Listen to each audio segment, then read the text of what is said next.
George Herbert Walker Bush is the greatest example of the guy who got caught in the cutaway. In 1992, they're at a town hall debate in Richmond, and Bush, the rap against him, of course, is that he's out of touch. He doesn't care about regular people. He doesn't want to do the compulsory parts of the campaign because he's a president, and he doesn't want to get messed up with, interacting with the itchy parts of democracy. We have a question right here.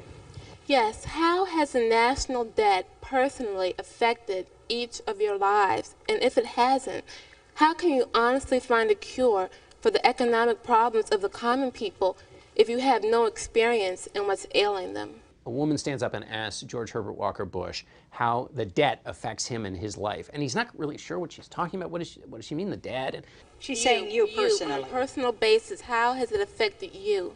Has it affected you personally? Well, I'm sure it has. I love my grandchildren. I want to think that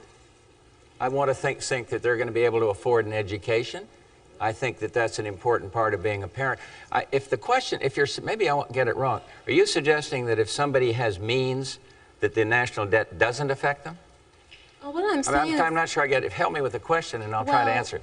Because it's a town hall debate, the notion of empathy with the audience is much more heightened. There's physical contact, and political scientists know that that's actually the way viewers view it, is they see all the answers in the context of the people who are sitting right there.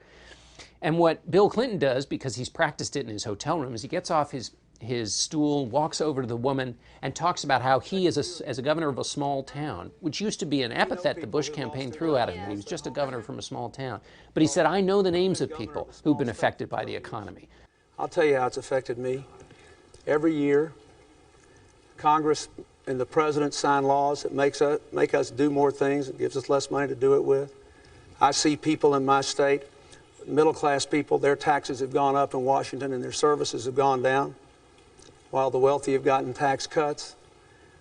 I have seen what's happened in this last 4 years. When, in my state, when people lose their jobs, there's a good chance I'll know them by their names. When a factory closes, I know the people who ran it. When the businesses go bankrupt, I know them.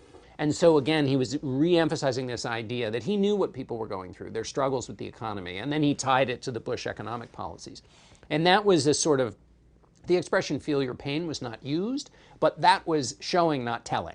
That was Bill Clinton showing that he understood her, empathized with her, had answers for her, and could explain how the previous administration had not been able to take care of people who'd been hurt by the economy. It was really like a four-cushion shot, and he pulled off all the little parts of it perfectly.